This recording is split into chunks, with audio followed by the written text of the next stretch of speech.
आज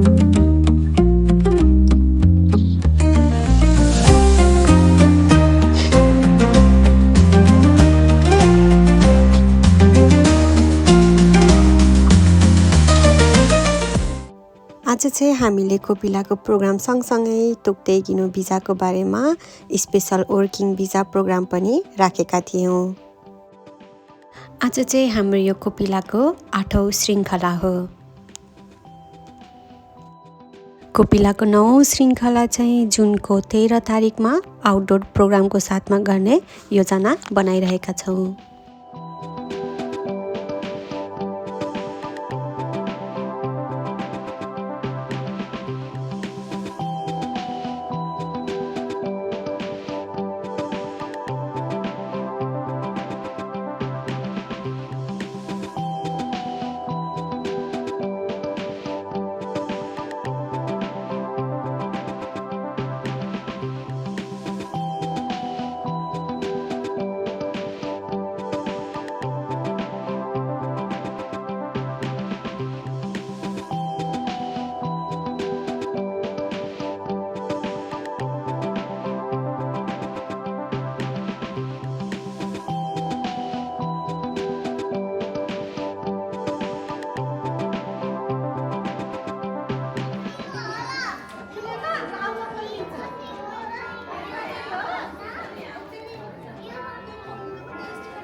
Hello.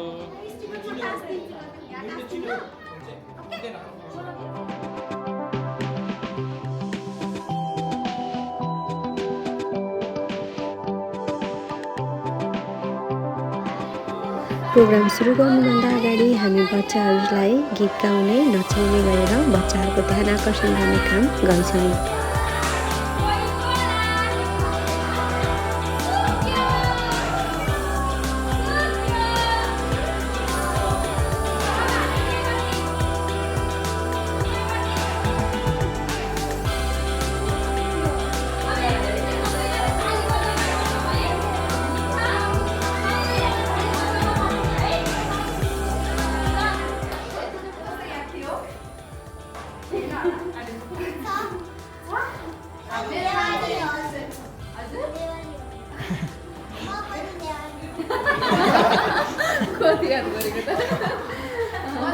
सबै preparation सकिसकेपछि हाम्रो मेन प्रोग्राम सुरु हुन्छ।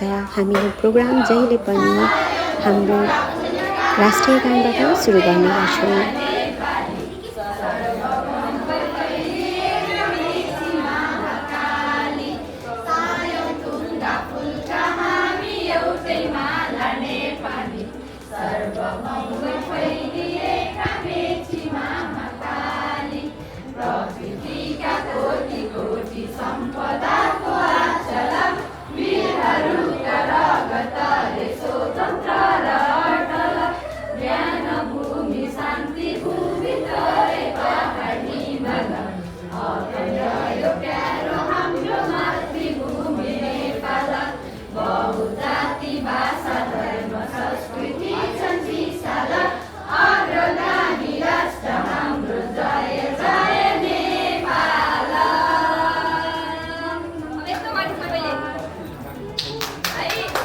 हाम्रो प्रोग्राममा बच्चाहरूलाई नचाउँदै गीत गाउँदै नयाँ नयाँ नेपाली शब्दहरू सिकाउनलाई हामी कोसिस गरिरहेका हुन्छौँ।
प्रोग्राम सँगसँगै हाम्रो एउटा वर्किङ भिजाको प्रोग्राम पनि सुरु हुँदैछ।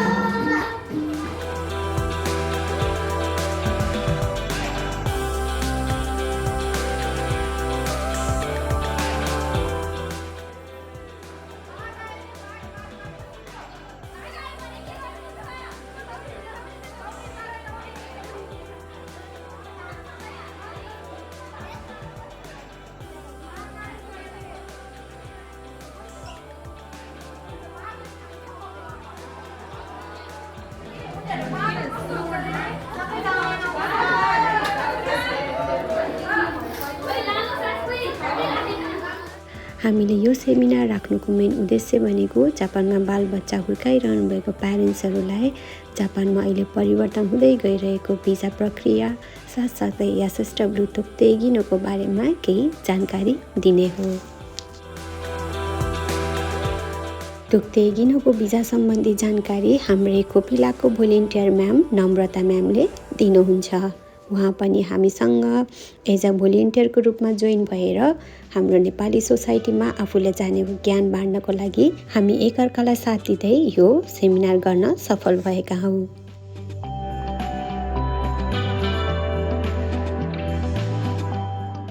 हाम्रो सेमिनारमा आज लगभग 24 जना पार्टिसिपेट हुनुभएको थियो।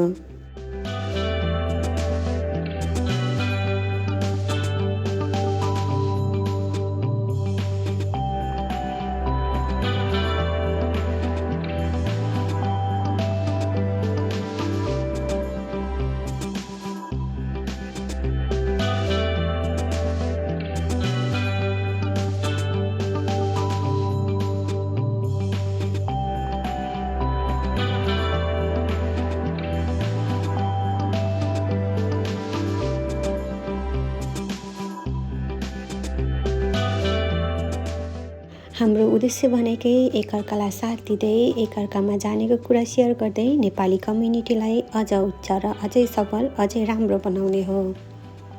यदि हजुरहरू पनि आफ्नो कम्युनिटीमा जोइन भएर केही कन्ट्रिब्युट गर्न चाहनुहुन्छ, भोलिन्टियर गर्न चाहनुहुन्छ भने हामीसँग जोडिन सक्नुहुन्छ।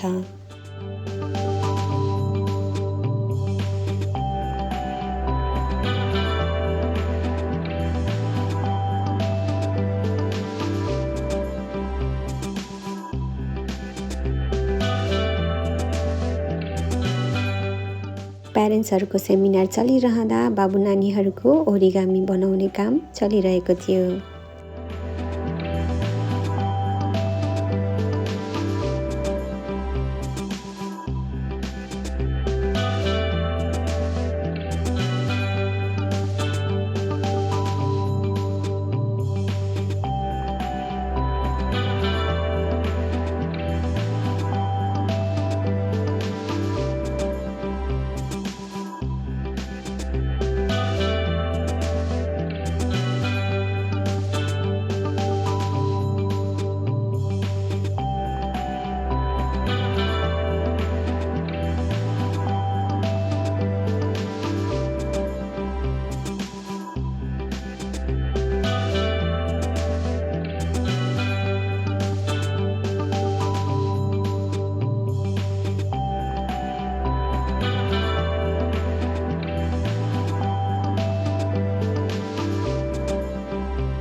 हामीले यस सेमिनारमा तोक्ते गिनो 1 र तोक्ते गिनो 2 को बारेमा कुराकानी गर्यौं।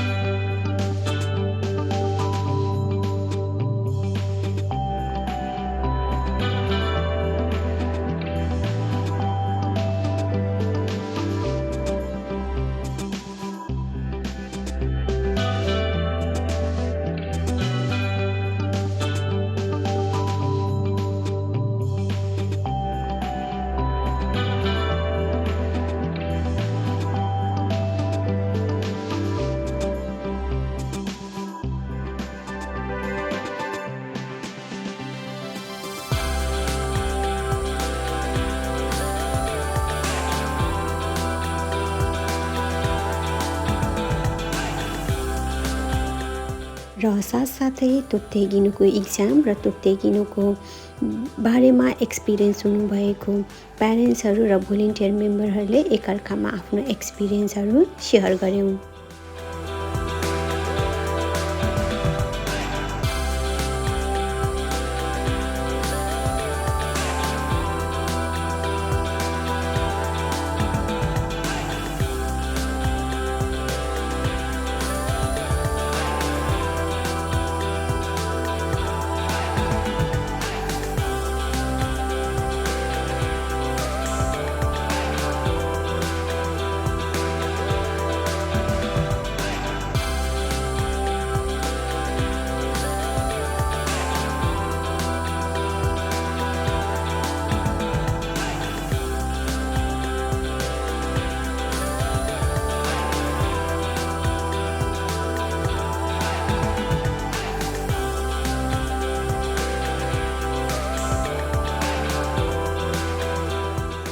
कामको एक्सपिरियन्स सँगसँगै हामीले मेन भाषा कसरी पढ्ने भन्ने विषयमा पनि डिस्कसन गऱ्यौँ। अहिले प्यारेन्ट्सहरूले जापानिज भाषा कसरी सिकिरहनु भएको छ अथवा भोलिन्टियरहरूले कसरी सिक्नु भएको थियो अथवा हामी कसरी अझै बेस्ट तरिकाले सिक्न सक्छौँ भन्ने विषयहरूमा पनि एकअर्कामा इन्फर्मेसनहरू सेयर गर्दै एकअर्कालाई साथ र सहयोग गर्दै हामीले जानकारी आदान प्रदान गऱ्यौँ।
पछि सेमिनारको अन्त्यतिर हामीले क्वेसन एन्सरको लागि केही समय छुट्यायौँ।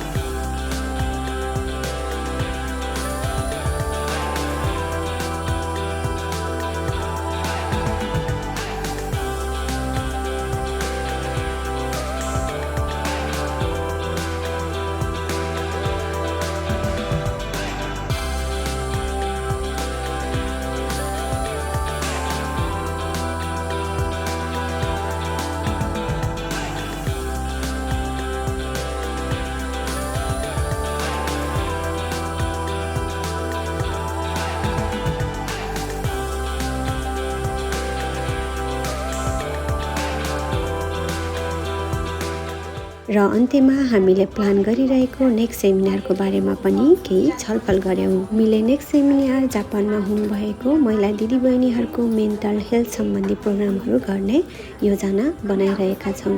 त्यसको लागि हामीले अहिले डाटा कलेक्टहरू पनि गरिरहेका छौँ।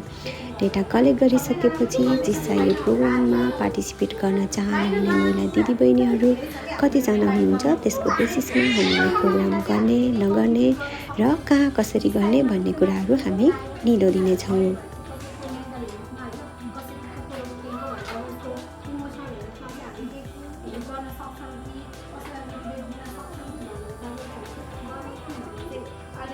गरिरहेको थियो क्लासमा त्यसको लागि चाहिँ मैले अन्तिम त्यो पनि तपाईँहरूको नाम केही पनि भन्नु पर्दैन तपाईँहरूको कोचिङको चाहिँ हामी लिँदैनौँ है तर यस्तो भयो भने चाहिँ आउँथ्यो अथवा आउन सक्छ वरिपरिको मान्छेहरू आउन सक्नुहुन्छ भने चाहिँ यो भएर चाहिँ अब नेपाली कम्युनिटीको लागि चाहिँ केही हुन्छ कि भन्ने भइदिनु होला ल अथवा हजुरको फोटो खिचेर लगाएर वरिपरि हुन्छ भने ग्रुपमा पनि सेयर गरिदिनु भयो भने पनि हामी होइन यो चाहिँ अनलाइन गर्ने के गर्ने कतिजना के छ भनेर बस पहिला चाहिँ डेटा कलेक्ट गरौँ अनि त्यसपछि चाहिँ कसरी के गर्दा चाहिँ हुन्छ भनेर सोचौँला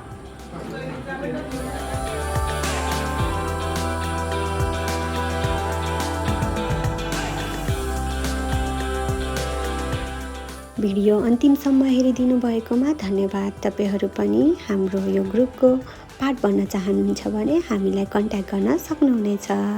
थ्याङ्क यू।